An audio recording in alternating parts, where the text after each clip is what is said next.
Jake, is this thing on? Yeah, we're good. Hello. We're live. We're starting. So a little warning. We might have a little bit of language. So if you have, so guys. if you're a responsible parent, you know, you might not want to be here. But if you're a cool aunt or uncle, you know, thanks for bringing your kids. We're no worse than the rest of the internet. We really aren't. Actually, better than Reddit, even. I think that's safe, right? Yeah. Definitely better than Yeah. 4chan. Yeah. I know, It is right? not. It That's our absolutely point. not. All right, so you guys ready to light this candle? Let's do it. Do it. Welcome to Creativity in Virtual Reality. Absolutely. Thank you, everybody, for coming to this awesome display that we're about to do for you that is going to be incredibly random and fun, and we promise, well, we can't really promise, but I hope you have fun. If you don't, then meh. I would like to do some introductions right now with everybody up here. We all have some kind of experience in VR, some of us from a consumer standpoint, some of us from a developer standpoint, and some of us from just riding the coattail of everybody else standpoint. Called out. So we'll go ahead and get this party started here with Eugene. Here, why don't you tell the good people what you are, who you are, and what you do? Hey, my name is Eugene Kappen. I'm a YouTuber and VR evangelist, and I am co-host of the VR talk show on Glitched, on VR, or on Altspace called Glitched. You're such a wordsmith. Yeah. And here we have Mr. Topher, or he's our Viking or samurai or hipster, whatever you want to call him. Viking, hipster, samurai. Why don't you go ahead and That's what I prefer. Why don't you tell the good people like what makes you so awesome and qualified to be So, here? my name's Topher Welsh. I run the After Effects Seattle user group in Seattle, obviously. It's one of the largest After Effects user groups in the country. We do a lot of things to teach about VR, like using After Effects to create virtual reality experiences and things like that. And, you know, doing that has kind of led me into kind of a lot more of the stuff that, like, Eugene does too, and, like, evangelizing about it. I get super amped on VR and helping, like, people to realize, like, what it's about, what you can do with it, how it's, like, a new medium and things like that to, like, create really cool things. And, like, my mantra is kind of create cool shit. And it's a great tool to do stuff like that. So You are a pretty amped dude. I am. I will give you that. And I'm going to go ahead and skip myself and save myself for dead last just because that's how I roll. So, Andrew, why don't you tell the good people, and hey, don't downplay it like you did on the Twitch stream, okay? We know you're probably the smartest person at this entire table, and I want to hear about that, okay? So you go.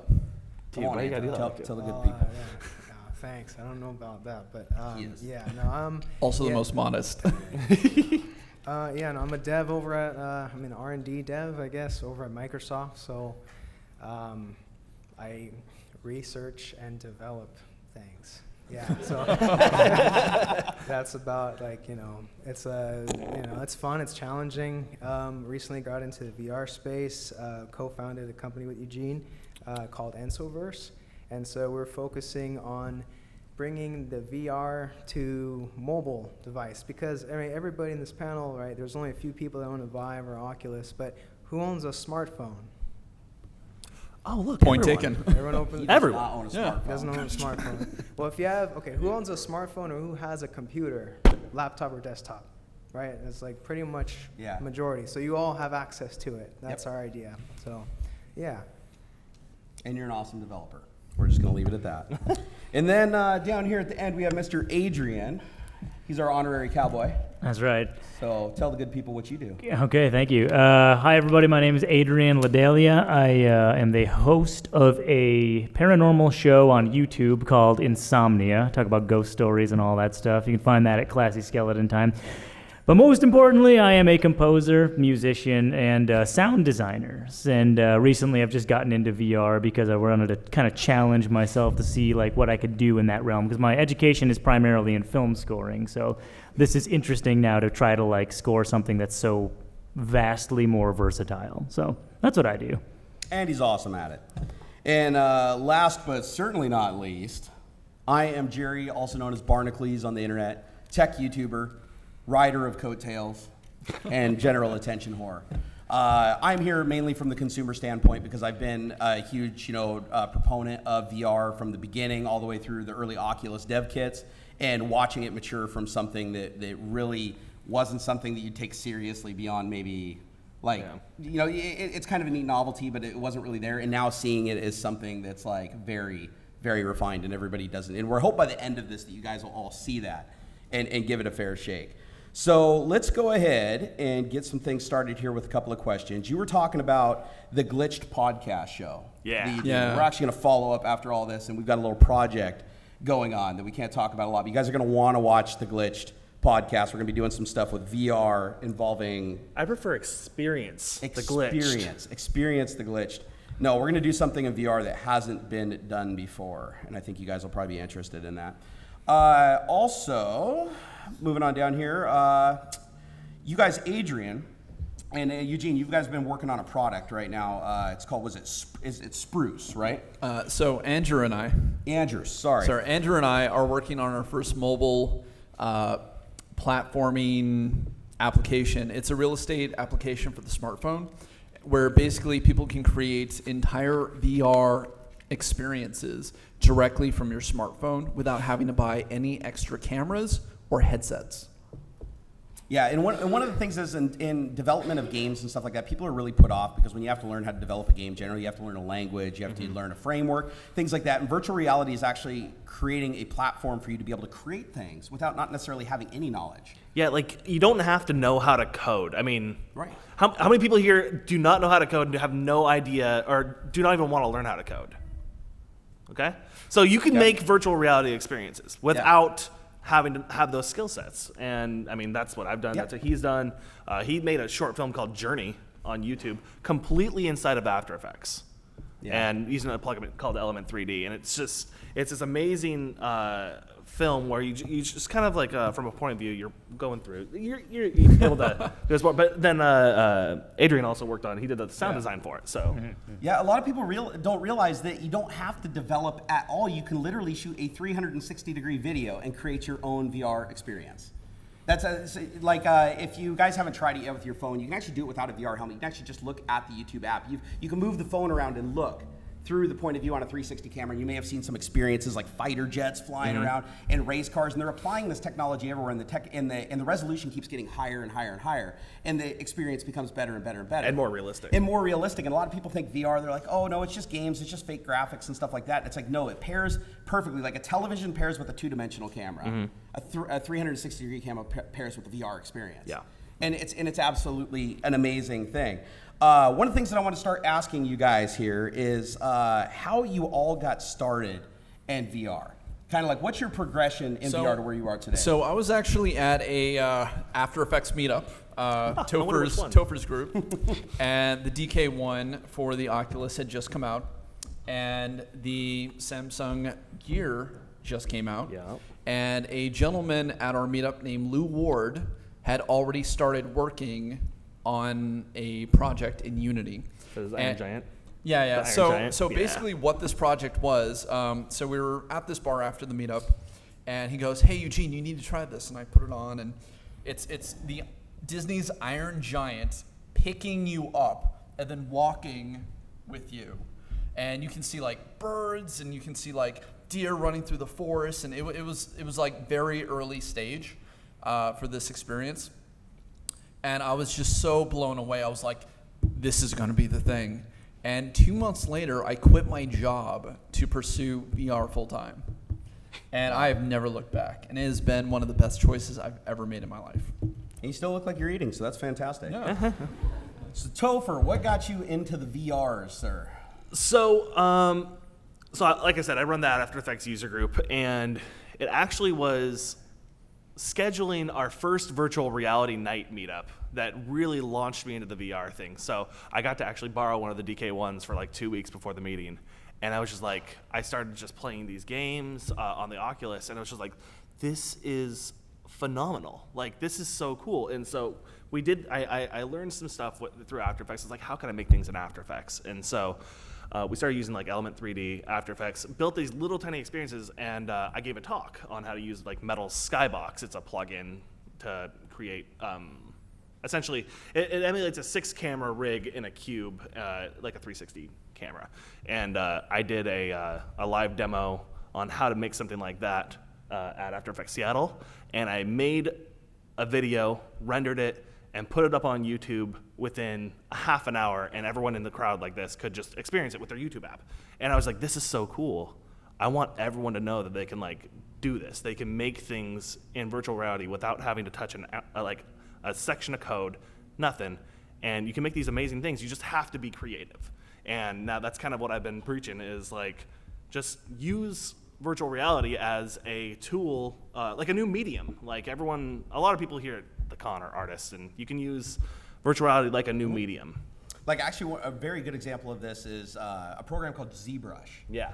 Or Tilt Brush. ZBrush is like So there's Tilt Brush, and then very soon there will be Strudel Doodle. Strudel Doodle. Strudel Doodle. Well, I remember Tilt Brush was my first VR experience Yeah. that I had on the high resolution production VIVE, and I was blown away by it. Just the fact that you could actually track with depth perception and connect objects reliably, just was an excellent demonstration of how far VR has come. How many people in here have tried VR like a long time? We're talking like maybe like 5-10 years ago, you tried some kind of VR experience, and you're like with the big garbage can on your head like a Disney World, and you're like, wow, this makes me sick, this makes me nauseous, makes me like really uncomfortable. That's all gone now. Yeah. If you tried VR before and it puts you off, definitely try it again, because all of the things that made people sick in VR have virtually been neutralized. Yeah. And it's absolutely fantastic. So, what got you into VR? Oh, well, back in, I think, April, right? We went to a hackathon for, I think, Seattle VR, something, that theme. It was a health theme, I guess, but that's where I met Eugene and the rest of our team. And over that weekend, was able to pick up a different language for making, prototyping VR scenes. So we had a working demo by Sunday. We started like Friday night and then worked all Saturday. I love that Jerry was like, Andrew is the smartest person at this table. This dude learned a new language in 6 hours, so we could build our own social network. Let me just put that out there. Always the quiet ones. Always. Yeah. So after doing that, it was just like it was very. The flow of the team was amazing because we all kind of overlapped each other, and you're on a roller chair and you roll to one person. You're like, hey, can you send me a model, and then I can align in this scene. And it was fast, and it was like it was like if you do web development, it's almost it's just like what's it called? Like HTML. Like HTML markup, stuff like that. And then it's like just as fast and as responsive as developing with JavaScript. You know how just a script just runs it and you can just keep on iterating over that? The same thing like that. So it was amazing to be able to see, you actually create something and then to see it in the phone. That was kind of the turning point, and I started, digging more into it. So trying to help, everyone else to do it without the headache that we went through manually doing it. So we're trying to make it automated, that process. So the language that he's talking about is actually called A-Frame. It's a web-based VR language. So you can actually build an entire VR experience inside of a web browser. How about this? If somebody here wanted to get started with creating virtual reality content, even to the degree of just using their cell phone, not using any of the fancy helmets or anything like that, where would be a good place for them to go online to start learning? Like, where have you been getting your knowledge on how to use these technologies? Okay, well, definitely to start out, I would definitely pick up A-Frame. It is a little bit of coding, but you get kind of the general ideas that go into virtual reality development. So you'll have, when you develop in any type of 3D environment, you're going to have concepts of scenes, of objects, of properties to those objects, to interactions, to lighting, to, shader. There's tons of things. There's a lot of there's a lot of linear algebra with matrix transformations, and there's a lot of there's a heavy intensive math involved. What this does is it strips away kind of the theory, allows you to experiment with these items and kind of get a grasp of what they are. And then if you go further, for web development, I would suggest after that go to 3JS, because it's a little bit more extensible library that's built on top of WebGL, which is web's graphic library inside the browser. It connects to your, allows you to access your GPU through the browser, which is pretty cool because you can actually do high intensive calculations. Anyway. He's getting excited. So anyway, I would start A-Frame, learn a lot of the terms though. Get familiar with it, then 3JS, and then get into Unity, After Effects, and then the world. Yeah, and don't be intimidated. This isn't like the programming of old. You're not going to have to go bust open Visual Studio and write 100,000 lines of C code to make Pong. So it's a lot less intimidating. So Adrian, actually that's a nice little entry right there, the little crickets chirping. So Adrian, how did you get drug into this? That's Because I spatial know audio. you're not the crazy technical nerd. Exactly. That everybody else at this table is. And How did you get roped in? right, I like how the crickets came out because that was this perfect. is what I mean by like my specialty, like I mentioned, is like sound design.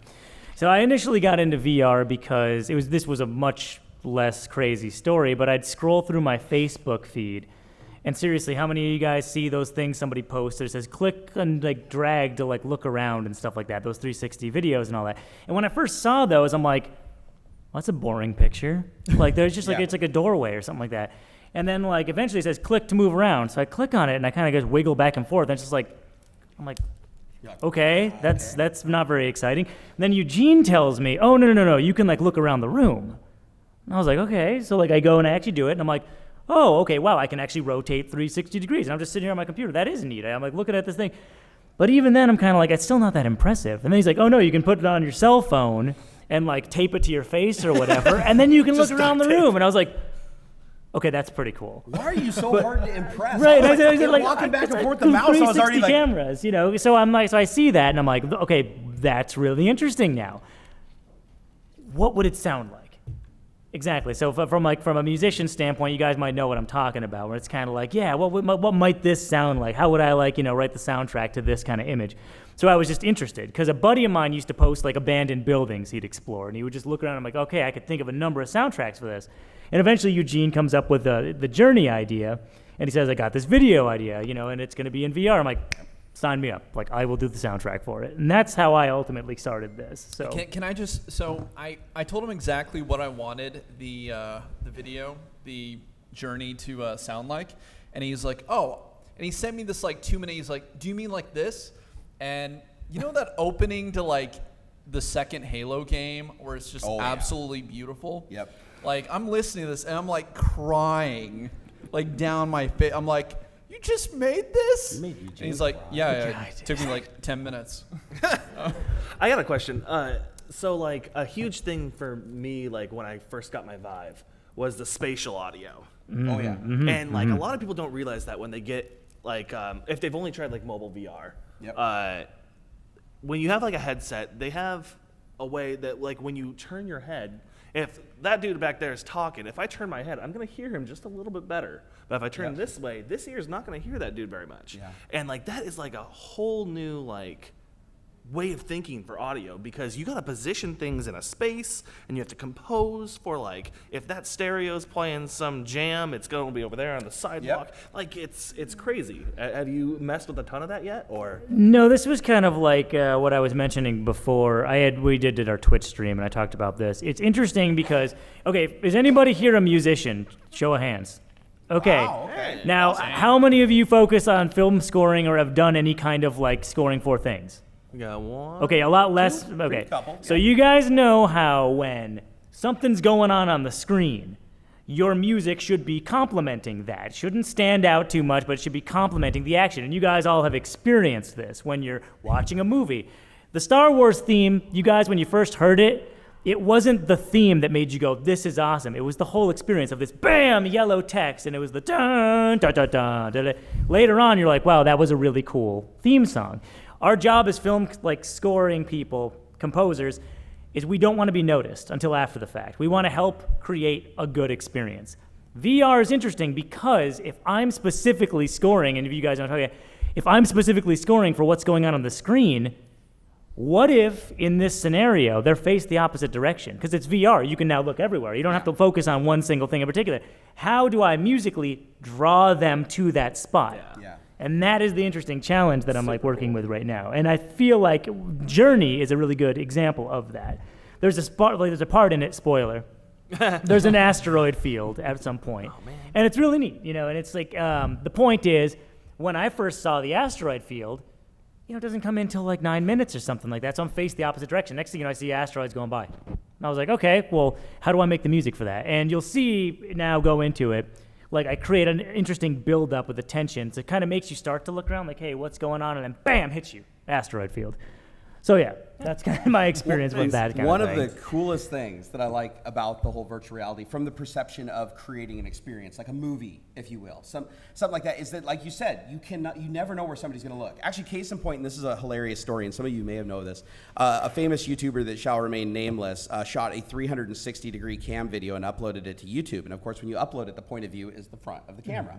And the user can change the point of view. What he didn't realize is when his back was turned and he was recording it, his girlfriend kept walking in and out of the bathroom. I'm not going to say who this person is for obvious reasons, but he posted the video, and everybody just kept turning the camera in the comments saying, "Oh my God, look at the background, look at this girl," and he couldn't understand it in the comments. Like, what are all these people saying? And then he went back and looked at it himself. Of course. And realized, because that wasn't his point of focus, he wasn't looking that direction. The camera just was perceiving everything 360 degrees. But it just goes to show that people are going to look at whatever they want to look at in this experience. So you have to be conscious of that, and you have to cater to that experience. And the other thing is rewatchability. Imagine if a video, like an entire movie, was shot in 360 degree, or let's even say 180 degrees, right? So you don't have to look at the film crew, like, drinking lattes and stuff, and their clapperboards. You could watch that same movie 1,000 times over and discover something new. So now the rewatchability is through the roof. And that's just for the video aspect of VR. That's not including the real nitty-gritty things for VR, which is like the gaming experiences where you have true depth perception. Yeah. You have, and that's the thing, depth perception brings a lot to it. Yeah. That really brings a lot to it. So the next thing that I wanted to ask you guys, and this is actually a general question that everybody comes out, is how many of you guys out there think that virtual reality is just a fad? It's just going to be gone in a couple years. This is just beating a dead horse. We're all going to be looking at flat screen TVs for the rest of our lives. How many people? See, I love this crowd. Look at this. Not a one. You guys are the smart ones. Not this guy. The audio guy. The audio guy's like, VR, dude. Screw that. Nah, it's like 3D printing, dude. Come on, I printed sneakers. Leave me alone. But it's like, it's not. I mean, you don't think it's a fad, obviously. No. I don't think it's a fad because, well, one, I really want it to work because I quit my job to pursue it. You have a vested interest here. So I'm super vested. But I mean, even from a bare minimum standpoint where everybody has access to it on their cell phones, I mean, YouTube alone has 1 billion plus users. It's the most watched platform on the planet, if I'm not mistaken. Yeah, like even outdoes Netflix, which I believe is number 2. Yeah. And it's, I mean, just the ability to create this content and push it out to the world has never been easier. And the more we develop this technology and the further down this platform we actually go, cell phones are going to eventually catch up to things like Oculus and VIVEs. Yeah. And if you can just take your $700 phone and a $15 headset and plug it in and have just an amazing experience, I mean, that's enough to keep people hooked when it becomes that accessible. I mean, I think the reason I don't think it's a fad is it's so accessible now. Like, way back in the day, like, you had to, like, know a dude that knew a dude that worked at Microsoft or something that you could try out maybe this little thing or whatever. It was this kind of, like, it was hard... brag-worthy, right? Yeah, it was totally brag-worthy. And so, like, now that there's so many different ways to experience it, either with phones or with, like, a Vive or the Daydream. Or, a cloth thing that you these things. Your phone in. But not only that, anyone can make it. Anyone can make it, and that's why it's not going to die. Everyone thinks this is so awesome, and it is. But, like, any one of you guys, if you just spent enough time, go home, really, really check it out, you could download demos of software and you could make 360-degree experiences. You could get a camera like this. You could add text and images into it. Like, I'm a motion graphics artist, and that's another one of the really cool things is, you know, working with 360 videos, like, you don't have to, like, develop a game. You don't have to, like, develop an experience and have all this crazy, like, 360 audio stuff. You can just make cool shit with the stuff that's readily available to you. And I think that's why it's just on my YouTube channel, I actually have a 3-video series that takes you step by step how to make that stuff. Your tutorials are really good, too. Yeah. Oh, thank you. Yeah. So give them the name of the channel again, just in case they didn't hear it earlier. Cap'n Design TV. Go subscribe. Yeah. I watch his tutorials and then just make my own using rehashing his stuff, and I get more views, and it's awesome. It's true. All right, so we can all agree that virtual reality is not a fad, right? Yeah. You're probably the one that'd be most cynical here, since you're from the music side, and you're like, oh, if this fails, doesn't matter. I can still go play on my keyboard. Basically. Fair enough. Basically. Okay. Yeah. It's like, so at least the three of us are. I want it to work. I mean, just you know, for Metal Gear Solid. Anybody? I think it's So yeah. how about this? I want Fallout in VR. That's what I want. It's coming. I know. And Doom. So how many people here think that VR is literally just limited to entertainment? It's just something that you just are just going to throw on to entertain yourself. It's not going to have any kind of like tangible impact beyond that. Look at this. We got a smart I love crowd. Wow, You guys are very smart crowd. Because I get that a lot. That is every time I publish a video on YouTube, my channel, barnnerd.com, go subscribe. I could use like 50 or more people. That'd be awesome. I get constant comments saying, oh, this is just for gaming. This is just, Yeah. you're spending $700 on an HTC VIVE and all you're doing is playing video games. I'm like, whoa, hold on. There are some amazing things that virtual reality is doing that far surpass anything in just the entertainment industry. And we were talking about this earlier, even during our live stream on Twitch, is medical applications for this. You were talking about the burn victims. One of the earliest studies with the current technology for VR was they took burn victims, put them inside of VR headsets, and put them into snowy mountains where they could actually kind of interact and stuff. And the need for morphine for those burn victims drastically went down, and some of them actually just stopped needing it altogether. No, that's crazy and awesome. Yep. But you were also talking about how someone conquered their fears. Oh, fear of heights. How many people here have just an innate fear of something that you don't think you should fear? Spiders. You guys are all lying. You should fear You're all spiders. liars. Every last one of you. There's a fear. You know it. One of the nice things about virtual reality, if you've never done the high-end experience using like an HTC Vive or an Oculus Rift, is the depth perception and the sound combined give you a very real perception. And it's such a real perception, in fact, that even if you are a hardened virtual reality enthusiast, you are still susceptible to a new experience kind of catching you off guard. Totally. And so one of the experiences I did was called the plank experience. You basically go up in a building to the 60th floor, the elevator doors open, and it's a little skinny wooden plank going out from a 60-story drop. Isn't there a cat at the end? No, there wasn't a cat at this one. Oh, I see one with a cat. But it opens up, and the sound that complements it is the high winds coming against the building, and they're very directional. The first time the doors open, and I'm standing in a room, I'm putting on the virtual reality headset, I know I am in just a big room with a nice solid floor underneath me, and when those doors opened, my skin just turned chicken skin. Oh, yeah. All over my entire body, and I began to shake. I took the first step out on the board, and my legs started to buckle. You know how you get light in the knees when you get scared? I was physically scared, and I had to lift the Vive up and look just to make absolutely certain that I haven't somehow teleported. To play, even though it's cartoonish graphics, but the depth perception mixed with the sound has you so convinced that I had to do a double check. Even though everything about me as a person tells me that this is impossible, nothing can happen, I should be able to just run and jump off this board. Yeah. So I finally make it out to the end of the board, and I'm still shaking, and my friend says, jump. And I couldn't do it. And there's a video on my channel where I do this. I put my foot off a little bit. I still feel, I'm like, wait, there's no board there. I can feel it now. So I'm kind of convinced in my brain that this is an illusion. Oh, and you had a physical board, too, in the room. No. I didn't do the physical board. I heard that. No, that kills people. Don't do that. But it was a very real experience. And what had happened was my friend who was giving me the experience, he's Tribal Instincts on YouTube, if you guys want to check him out. He does mixed reality videos, amazing stuff. He said that he used it to defeat his fear of heights. He works on like the 20th floor of some building in downtown Seattle, and he says he doesn't like having his desk next to the window because he actually gets anxious and fear looking out the window at the drop. And so he went home and did that plank experience every night for a week. And after a week, he was able to not only put his desk against the window, he actually found a window in the building that he could open about this wide and stick his head out and look down. And he said he has absolutely no fear. And so after hearing that story from him and seeing some of the research that people are doing, especially people that are in bed for long periods of time after surgery and things like that, VR offers them the ability to convince their mind that they're in an open space. People that are agoraphobic, that feel trapped in small spaces, can now feel like they're in larger spaces. The perception is very, very real. Yeah, it's really like kind of staggering when you really experience things. Yeah, we're not talking like Nintendo Virtual Boy. How many people were like really bummed about the Nintendo Virtual Boy? Virtual right? Boy, I think. Right, you put it on, you're like, oh my god, it's only red, and then your eyes burn out of your head, and you get a migraine headache, and go to your doctor, and he gives you some, I don't know, Vicodin or something, but horrible experience. And the sad thing is, Oculus, the early Oculus offerings, like the DK1, for instance.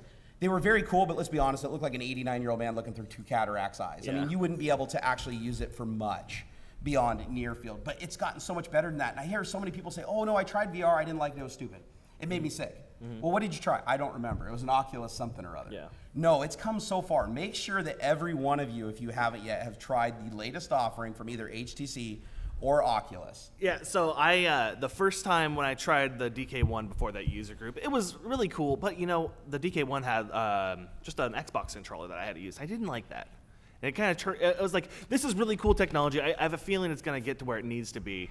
But I didn't plan to invest actually in like an Oculus or something like that. It wasn't until the VIVE got released and I went over to the Microsoft store. I was like, I need to go try this out. Right. And I went over to the Microsoft store and I played Space Pirate Trainer.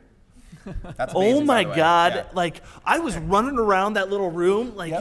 you can dual wield your guns, shield, and you can gun, pull yeah. your shield out, and like you're not constrained to a controller. You have these individual controllers with grip buttons. They got triggers. They have trackpads, and you're just like you're a friggin' maniac, and you're shooting these things out of the sky, and you take it off, and you're in a store, and everyone's staring at you like you're a wild person, and you're like. So how much is this thing? All right, yeah, sign me up. Let's go. Let's do this. No, and it's wild how your mind and your hands map together so well in VR. You wouldn't think it. There's no learning curve. I actually had my wife. My wife is like the least technical person on planet Earth. She's literally my opposite. So opposites do attract. 13 years. I put the VR thing on her and got it tuned in, and she was in the game shooting a bow and arrow. Yeah. And she literally like just grabs an arrow off the table with the trigger, pulls it in, goes point, and hits the target. She's like, wow, this is pretty cool. How many people do you know of that could give their parents a mouse on a computer and be like, okay, we're playing Doom, go Right. shoot the target? I mean, it's just the intuitiveness kind of plays into it too. One of the things I wanted, you know what, so because everybody in the room might be bored, let's go ahead and jump to what people really want to know. What is the most embarrassing experience that you've had with VR? Come on, guys, dish out. So I'll put you on the spot, but I think these people So I deserve have to know. So like Andrew was saying earlier, I co-founded a company at the Commotion Labs, Ensoverse, and I brought a gal over from Microsoft I met her at the at the virtual reality meetups here in Seattle, and she's like, I've never tried VR. I couldn't get myself on the list. I'm like, oh, that's a real shame. Everybody should be allowed to try VR. Why don't you come to the labs? We'll set you up, and you can try it. And so I put her in accounting, which who's watched Rick and Morty? So Justin Roiland, one of the co-creators, has a VR game called Accounting, and in one of the scenes, you pick up this bomb and you try to like get rid of it, but it starts like screaming at you, like in the Rick and Morty voice, like, "Oh my God, I'm gonna die!" Ah! And you're like, "No!" And she was so convinced, like she was trying to get rid of it so hard that she took the controller and put it through a 60-inch TV. Oh no! Oh. Yeah, and we didn't have insurance. Uh-oh. So she paid the $1,700, but she couldn't quite cover it. So to keep a good relationship with the Commotion Labs, I had to shell out $500 of it. Ow. Yeah. We call that the Nintendo Wii effect.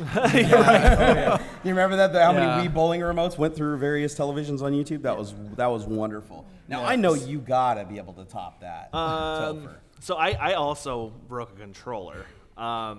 I was playing Swordmaster, and That's awesome. when I That is play awesome. when I play games, like I'm like, everyone sit down, get away from my play area because I gonna will get punched. probably punch you in the Yeah. face. I have 2 kids and a dog, and I have lots of snakes at my house actually too. I'm a snake collector. I could have guessed that. And we have this one particularly bitchy snake named Veronica, and she was watching me play Swordmaster for probably 3 hours, and I'm just like, yeah, get it, and then eventually I go, yeah, ow, that really hurt, and I had stabbed the snake tank. It was like an inch thick of glass. I had stabbed the snake tank, and my Vive controller goes, and I'm like, oh no. Oh, you folded it over. Oh, I totally folded the top over. And if anyone has priced that out, it's about $150 to replace. Yeah, that's expensive. So I was really angry at myself.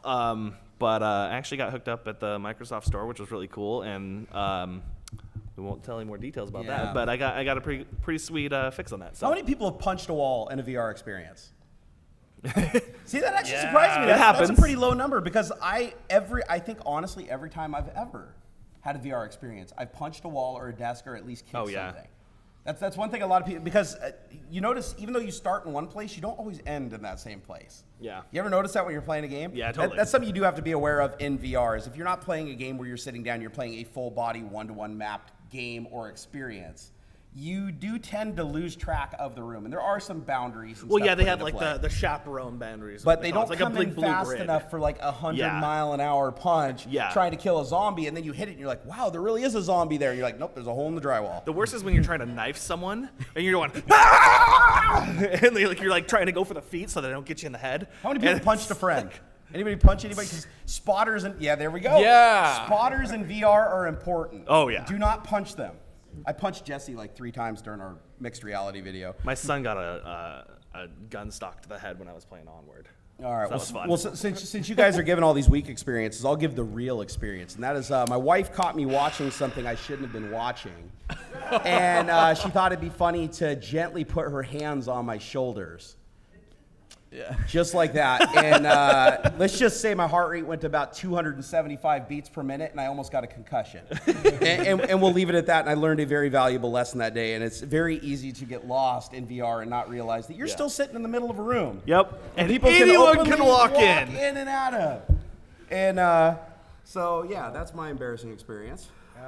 Yeah, I mean, I've had a few, like with the accounting demo, running into a few tables. Because you have to, in order to finish the level, you have to get to a specific spot, and where you have to pick up the item is it was on the table in the room. So I was just like, going for it, and then, knocked over the table, knocked into the table. Another thing was trying to stress test my computer on VR. I ended up crashing the computer a few times. I was just like, go, and loaded everything I could, see if it was possible. I just destroyed the computer. Oh, So my gosh. that was fun. Don't do it. Adrian. I honestly don't have one. I have. You are gonna get one. I'm gonna get one. That's what I'm looking forward Eventually. to. Actually, Eugene, I'm going to ask you to do something, okay? And he can hear it because it's not going to matter even if he knows it's coming. Let him play Brookhaven Experience or one of the zombie games, and right when a zombie's about to grab him, you bear hug him. Oh, dude. Oh, I will tell you guys right now. I'm gonna that- get an elbow to the face. That is the worst thing in VR, and it's actually one of those unspoken rules in VR is that you don't interact with the person who's in the world because you have Someone will get hurt. Yeah. somebody will get hurt, and I've volunteered to have somebody do that before without the timing being known and everything, and even knowing that it was coming, I still collapsed twice to the floor because your brain just shuts down when you're in a high intense, like you're going fast, you're about to die, and somebody just grabs you, your brain just goes knockout, and your Yeah. legs just buckle. Yeah. It's crazy. So yeah, if you guys are ever in a VR experience, you have a friend in the room, let them know that's okay. They can do that to you, unless you're over 60 years old and have a heart condition. Or pregnant. Or drunk. Or that, yeah. So as far as the creativity and the VR, we talked about how easy it is for anybody to get involved in creating this content. Anything from as simple as just recording a 360 camera and uploading your experience and having literally thousands or ones of people, come and watch your snowboarding adventures or sitting on the couch watching TV. Yes, I did find a video on YouTube. There's a guy literally just sitting on the couch watching his TV with his VR camera on the coffee table. He recorded like 10 hours of it. And Why not? uploaded it. ASMR? Yeah. Yeah, called it. It was absolutely amazing. But in the creativity, it kind of opens up a whole new world. It really does because before you were looking through a camera lens and you were saying, you compose exactly what the person sees, right? Yeah. And now you have this unique opportunity to compose a world where you don't necessarily know. You might be able to lead somebody to a certain extent, but you don't know for sure that's what they're going to do. What kind of challenges does that present to you guys doing this? Go ahead, Eugene. I mean, basically whatever you want to make, sky's the limit. It's just figuring out the technical aspects of how to get there is the real challenge. I mean, if you want to create like the next Myst, you might have to pick up Unreal or Unity. If you want to just do like 360 filmmaking, I mean, you need to figure out what exactly that story is going to be. You're going to have to figure out how to storyboard it in 360. And you're going to have somebody like Adrian score it for you. Hey, Adrian, while we're talking about you really quick, where can people find your music? Because you got some cool stuff. The easiest way to do it is to go through my YouTube channel, which is, I mentioned, you could just type in classyskeleton.com and it'll bring you Best to it. URL ever. I've got a specific straight up resume style one at frostchildstudios.com if anybody's interested in that one. So yeah. Ooh. Ah. Nice. So our programmer here, what do you think are the biggest challenges in creating VR content, interactive VR content specifically? Interactive VR. I think there's a lot of research done on how to make an experience well enough so as you're not going to disorient your user. So a lot of those things are now kind of rules now. You don't take away the camera from them. You allow, high frame rate, so at night, one-to-one mapping for, controls. But I think the biggest challenge is switching your mindset, is because it's like a whole new way to design something. Mm-hmm. As you're taking it from a completely different standpoint, it's almost like, if you haven't done it yet, it's like, imagine like you're arranging a room in real life. And that's kind of like how you're going to be making these VR experiences, is you have to think in this type of world dimensions. Because, we're so used to just doing it maybe on a, two-dimensional thing, because that's how it comes out. But this is a whole new way to, to think about it. So I think just making sure it's engaging and, just, I don't know, just try to be creative with it. It really is it like liberates you creatively. Like you're not tied to just what is here. This is kind of like, from this point on, you're kind of building the future of VR. So make it good, don't stick with what's now, like make new things. But you definitely have to think about things that you never thought about before. Like, for instance, the height of a person. Why would that matter? Yeah, right. If you're in a climbing game, and you need to be able to reach the next peg, and the person happens to be 5 foot, and the guy that made it was 6, you're like, why can I never get past this level? Right. And so there's a lot of considerations in there that you have to do in a real one-to-one mapped world, where what you're doing in the world is exactly mapped as if you were in that area. And actually, I wanted to talk about that a little bit too. If you are using VR in a sitting position, like I'm sure a lot of you have done like the roller coaster simulators and stuff like that, where you sit in the chair and you're like, wee, wee, and then you fall over and break something. Those generally make you a little queasy. They do, because you're moving in your mind, but your body's not moving in step. One of the things I like about the HTC VIVE specifically, and now actually Rift's getting pretty good at it also, is the ability to map that one-to-one experience. You do not get fatigue at all. Yeah. I've been inside of an HTC VIVE for 8 hours before without a break, and I was fine. I didn't have any vertigo. I didn't have anything coming out of it, because everything I was doing, where my hands were, where I was climbing, where I was placing my feet, were all one-to-one. I think Didn't you break a headset, like you sweated through it or Oh, something? yeah. You guys want to hear a really embarrassing story? So the guy Tribal Instincts that I was telling you about, we were doing a mixed reality video, and we're going to talk about mixed reality here in a minute. We're shooting a mixed reality video, and I go for about 2 hours, like really, really heavy cardio. And you think a big guy like me, I'm already sweating just sitting here. Imagine me 2 hours going, Rah! So we take off the headset after 2 hours, and I set it on the floor, and a puddle starts to form. Oh my God. The sweat absorbed through my face into the foam and just worked its way down into the rift. Oh no. And the next day he called me and he's like, it's dead, Jim. It was gone. The rift was dead. Luckily, we contacted HTC and they replaced it promptly and said, Nice. yeah, no, we totally recognize that sweat can kill these things and are bad. Here, have another one. Yeah. But yeah, that was a pretty embarrassing experience. So make sure that you take breaks. Use a towel. Make sure you got good foam on your headset. It's critically important. I want to say something with one of the challenges with VR is don't let it feel so daunting to you if you want to create. Like everyone, just like a couple years ago, was a complete noob at creating things in virtual reality because it wasn't there, and all the stuff that was released prior to that, you didn't really have tools to create things like in Tilt Brush. But everyone's new to this, and I think just getting past the oh man, this is really crazy. What do I do? And just kind of jumping in and like he did. He went full-time VR. We're doing this. He went to the hackathon, made some really cool shit, and he's like, I'm doing this. I want to do this forever, and he just did it. And once you can get past that, I think sky's the limit. Honestly. Yeah. A lot of people are really intimidated because of old wives' tales of programming of old, right? Yeah. Because that's what I did, and it's not like that anymore. But So here's the thing. In the VR world, we don't have experts yet because this medium is still so new.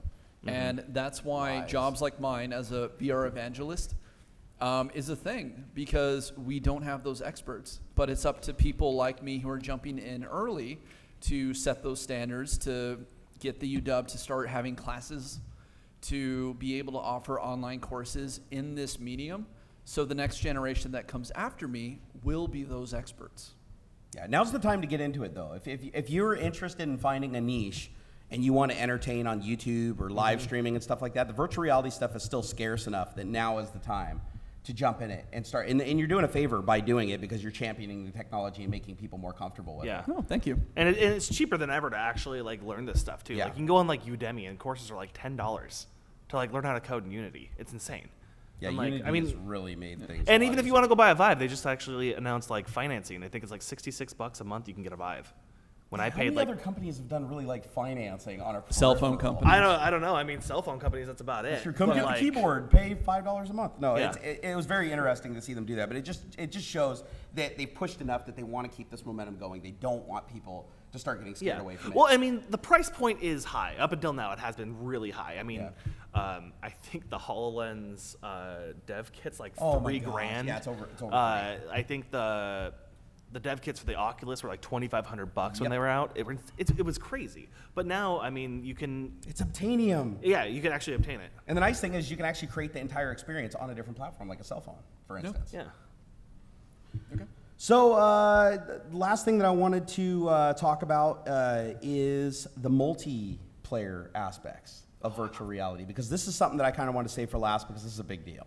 It is. So when you talk about multiplayer, you know, hanging out and being in a room with your friends Yes. is absolutely awesome.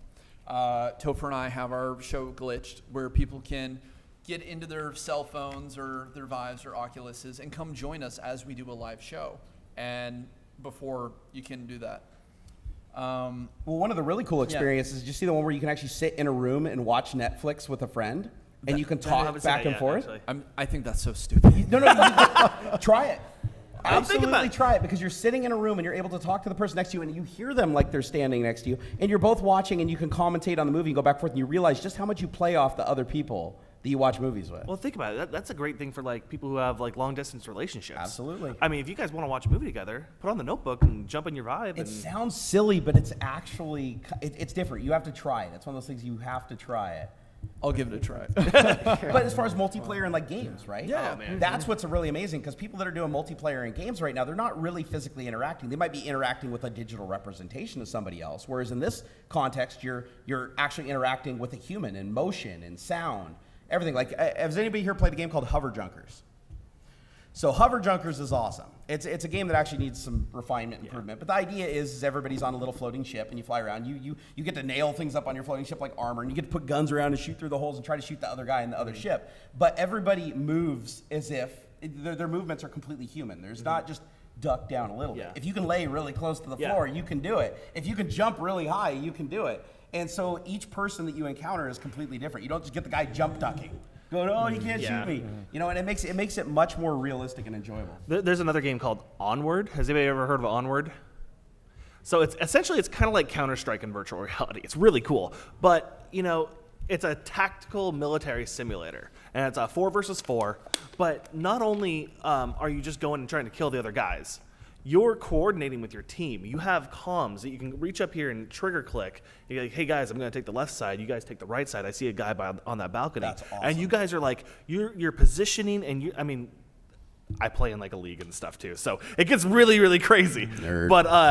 But it just shows that like you don't have to like play with people like in the same room, because you can just collab with all these different people and just have I mean, I played that game for like 8 hours sometimes too, and like, it's just insane. Yeah, you get so immersed. Yeah, have you, Adrian? Have you had the opportunity to do any multiplayer games? No, I have not. It's completely different than playing a multiplayer experience in like just the traditional way with a keyboard and mouse and a headset. It just feels completely. You know, different. it's interesting because the moment you introduce the human element of playing against another person, I'm just wondering how soon we're going to see people being the opponent in multiplayer, where they're just exploiting the system. Like you said, you can jump as high as you can. Well, Yeah. watch, one guy's going to get a ceiling harness where he can like, like jump up in the air.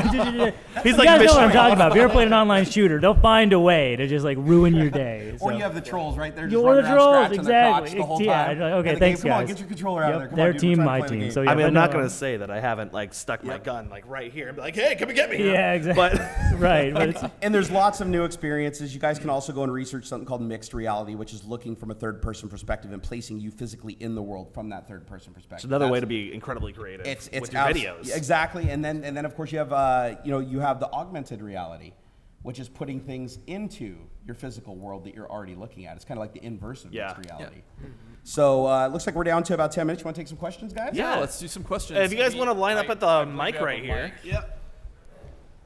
Who's first? And she's first. What's your name? What's up? Hi. My name's Elizabeth, and you mentioned now is a great time to get into VR. What are some good companies that you know of that are hiring? So, oh man, that's so unless you're like an engineer or you have a background as a game developer, you probably aren't going to get hired. I have both of those. Oh, are you? Oh, you do? Okay, oh, perfect. Perfect. I believe Valve is doing 3 new games right now. They just announced it. That might be a great place to start. If you're an engineer, I'd look at Microsoft for HoloLens. That's right. And Google's even got some stuff. So- I've Google seen it. some Amazon. Google job postings, Amazon has yeah. some cool stuff. Are you part of the VR Slack then? No, but I have worked on games, and I am a programmer. Okay, so awesome. You're Tell in about the groups. Yeah, so you should come to one of the VR meetups. Yeah, that's the best way. We have a Slack channel that's just for like job postings. Or be a pioneer, be your own boss. Let's see some indie development. Yeah. Create something and greenlight. You'd be surprised. The cool thing about VR is the things that would be simple and dumb in a 2D environment can be exceptionally awesome in a 3D environment. Yeah. I would literally buy an indie game where you got a paddle ball and you're just hitting a ball with it. And just be like, this is so cool. Actually, my buddy Nima just released a game called Smackball. Nice. He's just stealing my ideas, man. Stealing my Thanks. ideas. That's awesome. Thanks for the question. Hello. Hi there, my name's Talia. I work at the Living Computer Museum, and if you guys want to play with the VIVE, we have one. I love that nice. place. Matisse Flesher is my homie. Good. I'm going to come talk to you guys afterwards Okay. about Matisse and events and Got stuff. some stuff to donate to you guys, too. I think I got an Apple Yes, IIe bring it. collecting dust you guys want. On the side, though, I'm a sound designer, and so I've been trying to get into VR and also audio programming and things like that.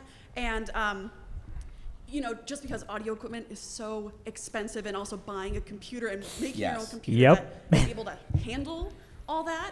You know, right now I just bought a $3,000 Mac for like my audio stuff and like Pro Tools and stuff like that, and like $2,000 microphones. It's like, what's kind of a good start if you're, you know, working on getting into virtual reality and maybe not have the money for the equipment yet, or like, are there certain resources or like VR meetups, things like that, that you might be able to borrow some equipment or something? I've met very few actual sound designers and or musicians who have ever like actually wanted to get into VR, which is why I'm kind of like you know, skeptical about the pioneer, whole thing. right? I'm like, Yeah. yeah, okay, and that's why I'm doing it.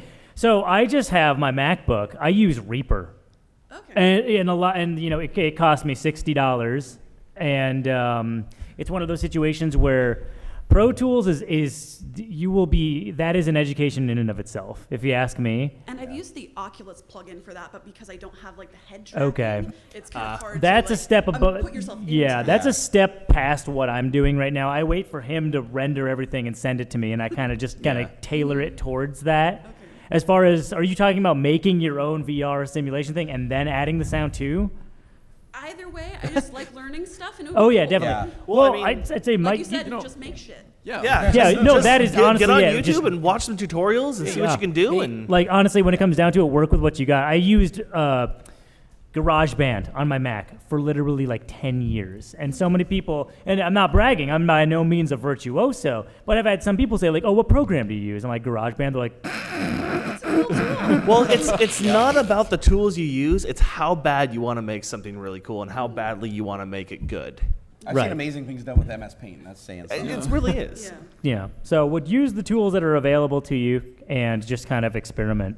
Because as Eugene said, there's no experts in this field Yeah. yet, so we We're can, all- we're we all can break noobs, all the guys. rules. It's good. This is the time to do it. Pioneers before everybody's a Thank pro. you. Well, thank you guys very much. Yeah. You bet. What's up, Talk man? to you after the panel.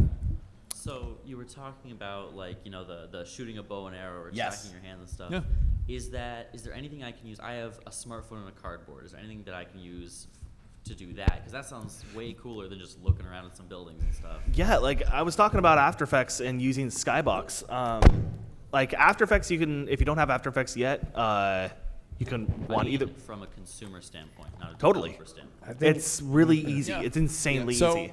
right So- over here we have a Google Pixel, and it comes with, that's So- the Daydream, and it yeah. comes with a controller. So And the what this controller does is- actually talks to the phone when it's in there, and you can do like I'll track my yeah, hand. like Yeah. hand tracking. Okay. Yeah, Were you so talking I would about pick one of using these up. or What? were you talking about using VR or making VR? Using VR. Oh, So I using. would, Okay, I sorry. would I'll pick step one back. of these up. It's pretty cheap. What's it called? It's the Daydream. The Google Right, Daydream Google with the Daydream. Pixel phone. So this the goes Google with Pixel. the Pixel phone.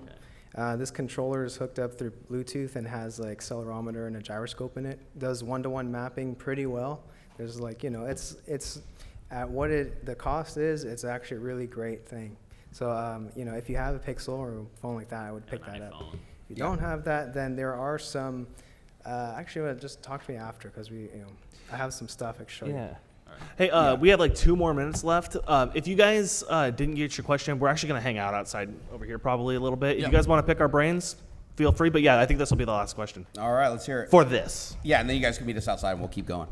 Can we talk about the hardware on the camera side? So if I want to buy a camera Yeah. Okay. that does 360, there's like the Oculus, not the Oculus, the Omni Rift.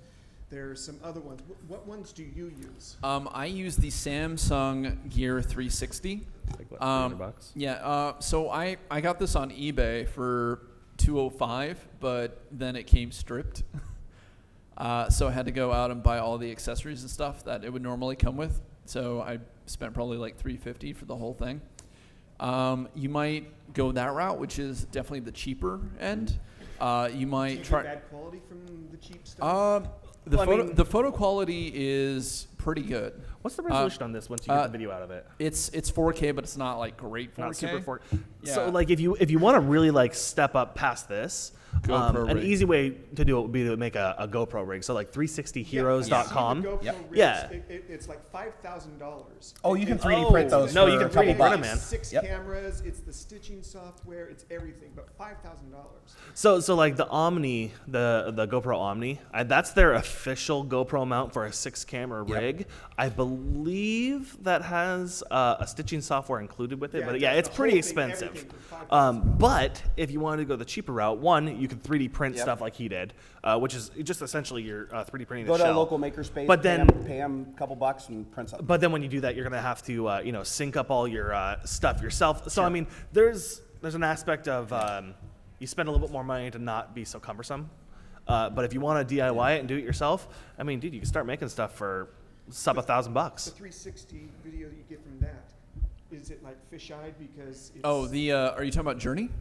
No, I'm No, talking hit your about- camera. Oh, yeah. So it's 2 180 lenses that self-stitches when you export it. Yeah, but when you do it like that, I mean, the Yeah, front yeah, looks no, good, no. but when you do the side, doesn't... When it unwraps, you are going to get a little fuzzing out towards Yeah. the periphery because the way that it unwraps it, and unfortunately, that's not really avoidable unless Yeah. you're doing a very high resolution image, like 8K Yeah. or better. You're going to have that kind of artifact. But as far as the amount of money versus quality, and how easy of an experience you want. I saw one guy, he 3D printed a rig that used the old GoPro 2s. Yeah. And you can buy GoPro 2s for like, $50. Yeah, exactly. And the nice thing about them is they don't do like crazy good video quality, but they do amazing But when you have image 6 of quality. them- You just take 6 of them, you're like, dink, and you get like the super high resolution Then you thing. have to stitch them together. Stitches Yeah. them all together, yeah. And there's software to do that. That's the neat thing is there's a lot of Yeah. softwares out there that will do the stitching for you. Yeah. You So- just feed in the images. So we're being flagged that Yep. that, we flag ha- time. that we have to do last call. All right, let's do last call. Um, Where can they find you, buddy?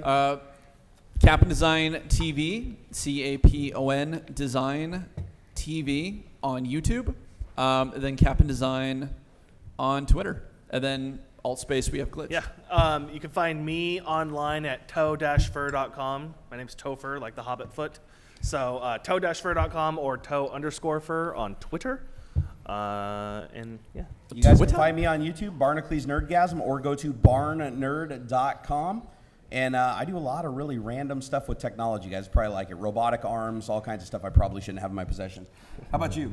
If you can find me on Twitter, Turkey Ham Bacon. Turkey ham bacon. Turkey ham bacon. On Which Or is you the can best get me Twitter on, ever. on LinkedIn. I'll answer that. Yeah, Two tweets.